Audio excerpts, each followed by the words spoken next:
Welcome, and thank you for joining for another whiskey review. I'm your host, Mike, and today we're going to be taking a look at the Glenfarclas 105 50-year anniversary cask strength 22-year-old.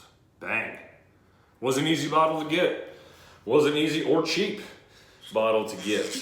I am a fan of Glenfarclas, Speyside distillery in the Highlands, and I brought you guys a number of reviews from Glenfarclas, 25-year-old, 17, which is probably my favorite of the core range, as well as the 21, and I think that's it. I think it's just those, what would that be, just those three whiskeys. Now I do have a special version of the of the 25-year-old, a 51% ABV one, which I'll bring you. But today we're going to be focusing on this 105, which means cask strength, 22-year-old, the 50th anniversary. Now, to tell you a little bit about the 105, I've actually not brought in that particular whiskey to you. It's a non-age statement that Glenfarclas normally has available around here in Columbus, as well as places in Cincinnati, Kentucky. Pretty easy to get your hands on it here locally, as well as the 17 and the 25. So with the 105, it's a 60% ABV, which is 105, meaning some British unit of measure. Basically 105 means 60% ABV. Now this particular 22-year-old, it does say that it is cask strength at exactly 60% ABV, and it's 22 years old.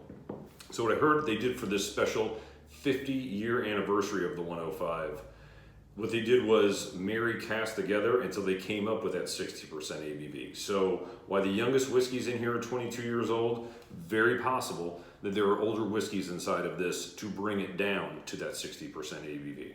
I don't know originally what ABV they went in the cask at or what the casks were as far as age, just that the youngest ones were 22 years old.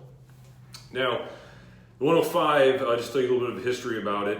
It was actually given away, this cask strength whiskey was actually given away sometime in the 60s by one of the owners of Glenfarclas, which is still family owned. And William Grant, I want to say, but I don't know, maybe it's a junior, maybe it's a senior, or maybe it just says it on the bottom of the barrel here, or the back of the bottle here, which it may. Let me try to grab it here, and you can always fast forward if you don't want to see me stumble for information. But yes, here it is. George S. Grant.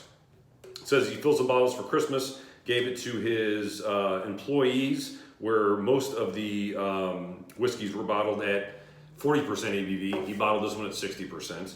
And it says this particular one, there's only 3,600 of them ever made of this 22-year-old. So we have one of them here. Again, I'm a big fan of Glenfarclas. Had a chance to try a few of the family casks here recently. I don't have one of my own, but I'm going to bring one of those guys to you hopefully soon, later this year. Well, this is the end of 2019, so hopefully sometime in 2020 I'll be able to bring you some family casks and tell you kind of how it compares to this one. Now again, I have had some family casks, and I got to tell you, Glenfarclas at cask strength is a different Glenfarclas. Again, I've had the 105, and I've had other single casks that were cask strength aside from this one, and man, I tell you what, I really prefer the higher ABV Glenfarclases as opposed to the ones that are 43% or 48, depending on what the core range is offering at the given time. So I know it's natural color. Usually Glenfarclas comes in a brown bottle, but just to kind of show you this lovely color on here, because it sports it in this clear bottle with a lovely black 105 label on the front and the back. So again, pretty sure this is natural color from what I've been able to read. We know it's cask strength. I am convinced it is unchill filtered. As far as the color, I mean, it's darker than a lot of Glenfarclases you'll see. It's not the same darkness as, say, a Macallan 18 or a Glendronach 18. It's a step down from that, maybe 2, possibly 3 steps down from that as far as color, but it's still a very nice, rich, light mahogany or very, very deep brown gold color. Very nice to look at. Give a quick swirl around the glass. Legs take a while to come down, as you would expect with something that's this high as far as the ABV. Let's get into it. Oh, wow. That Glenfarclas distillery characteristic is right there. But it's very malty. I've been struggling with a word to use beside for malty, or a phrase to use besides malty, but that's the best way I can describe it. It's very, very malty. Almost like you can just smell the barley. Almost like sometimes I'll get a like the Springbank Local Barley 16, like I could smell the barley in that particular one. I could almost, it's almost like I was walking through the field, like right before, like late summer before they were about to cut it down, and just I could pick up and just smell that particular grain. And I kind of feel like I can do it with this one as well. Malty, dark, rich chocolate. No milk chocolate, bitter, dark chocolate. And just a buttery sherry. Like, you know, it's a thick, buttery sherry note. Figs, dates, raisins. But it's all those things that you get in Glenfarclas just amped up and overpowered. I almost think that as compared to the 105, I don't have a bottle of the normal 105 to kind of go back and forth to try to gauge, but as far as how it kind of jumps out of the glass on you, it feels more powerful than that one. Now, there's the same ABV, 60%, and maybe it's just the 22 years of maturation. I don't know, but the maltiness and just that Glenfarclas characteristic is just, man, it's just right there. Just unbridled, unchained. Light spice. Maybe a little bit of honey. Something nutty. Nutmeg. Clove. Again, baking spices, but light baking spices. It's just something else that's there. Can't wait. Let's take a sip.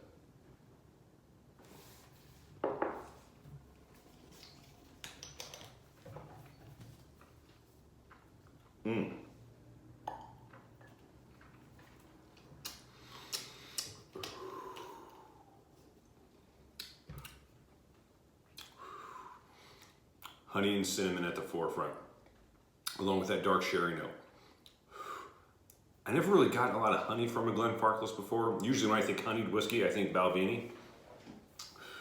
But it's honey, and it's cinnamon, and it's prune juice. Every once in a while, I'll grab some prune juice, just, I don't know, a small health kick or something like that. But there's a little bit of prune juice to it. But it's a very sweet prune juice. Like if you got like a natural prune juice, which really doesn't taste that great, and you just kept dumping sugar in it.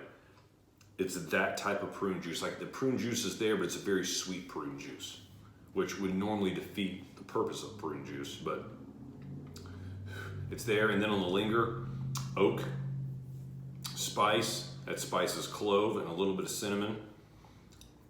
Really nice. You know, I didn't have a ton of high expectations for this. A guy that I discussed whiskey with quite a bit said he wasn't too impressed with this one. And I've had a few people who also review whiskey and do a few other things that said they were impressed with this one. But you know, I've had a mixed reviews, I guess is what I'm trying to say for this particular 22-year-old 105.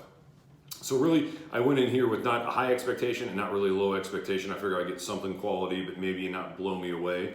Now I gotta tell you, initially when I was researching getting this bottle, I really thought that it was going to be just, 92, 93 out of 100. It's not quite that, but it's still an extremely enjoyable whiskey, at least in my opinion. And if you're not looking for something, let me back up. I would say, I guess in my mind, I thought cast strength 22-year-old whiskey, it's gonna be a true sherry bomb, sherry punch, and it's not that. It's very, I don't want to use the word subtle, but it's more subtle than what you would think it would be, being that it's 60% or natural cast strength. I was expecting far more of a sherry punch, but there's a lot of subtle nuances to this one, shockingly, at this high of an ABV. So it's an interesting character.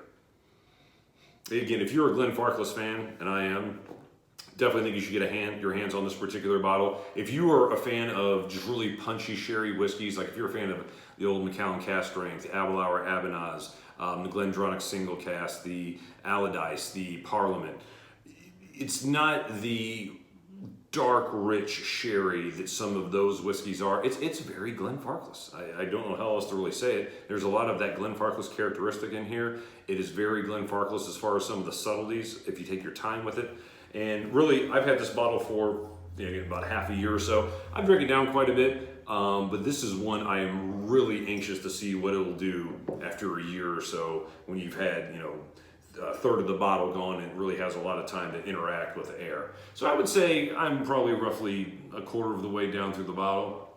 As long as I keep it over halfway, I kind of want to bury it in the back of my cabinet and come back to it maybe next year to see, how much it's really changed. Because I got to tell you, I'm surprised really how subtle some of the nuances are on this whiskey, being that it's cask strength 60% ABV. All right, so I threw a little water in here, about 3 or 4 drops. I'm trying to be a little more measured, so I got my straw here and my Fiji water at room temperature. So let's see what we're picking up on the nose with a few drops of water. Okay, the maltiness takes a step back. That doesn't surprise me that would happen. Bitter dark chocolate still there. That buttery note, that buttery sherry Glenfarclas. It's almost as if Glenfarclas was a liquid and you poured it out with no water in it. It's that. When I say buttery Glenfarclas sherry note. It's like if you have the 17 gives you a little bit of that dark sherry Glenfarclas note, but man, it's just a guess or remembrance of how much of it is in this particular 22-year-old whiskey. A little bit more cinnamon comes up with water, but overall, it's basically keeps the same profile. So let's give it a sip. I'll give you a whiskey score, and we'll call it a day.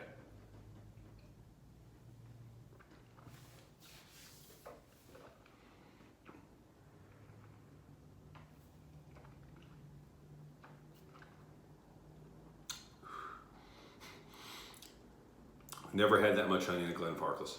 I'll say it again. I've never had that much honey in a Glenfarclas.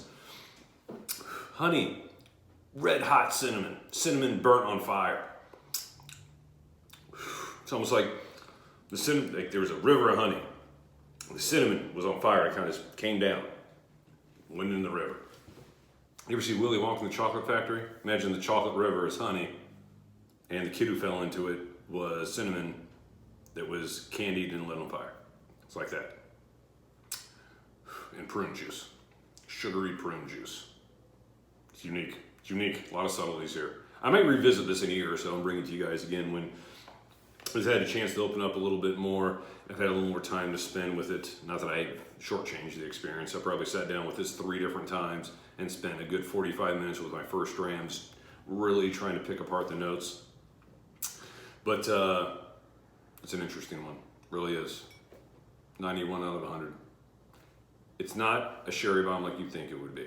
It is truly a beautiful cask strength Glenfarclas with a lot of subtlety and a lot to pick through. I was originally thinking 89 or 90. Nope. 91 out of 100. That's where I'm at with this one. Tell me what you think. Only 3,600 bottles made. I know a lot of you have been able to get your hands on this one, but for those of you who have, like to know what you think in the comment section. Love to chop it up with you guys. So I always thank for anybody for commenting, positive or negative. Usually they're positive.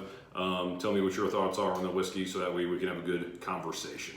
Anyway, hope you're doing well wherever you are in the world. If anything happens out of the ordinary, this will not post on Thursday, but if everything goes according to plan, this should air on Thanksgiving 2019 here in the States, which is the 28th of November here in 2019. So hopefully that happens. If you're watching it sometime in the future, just know I probably still have this bottle and it's really good. So if you're around Columbus, Ohio, and you want to taste, come on by. Let me know. Until next time, happy drinking.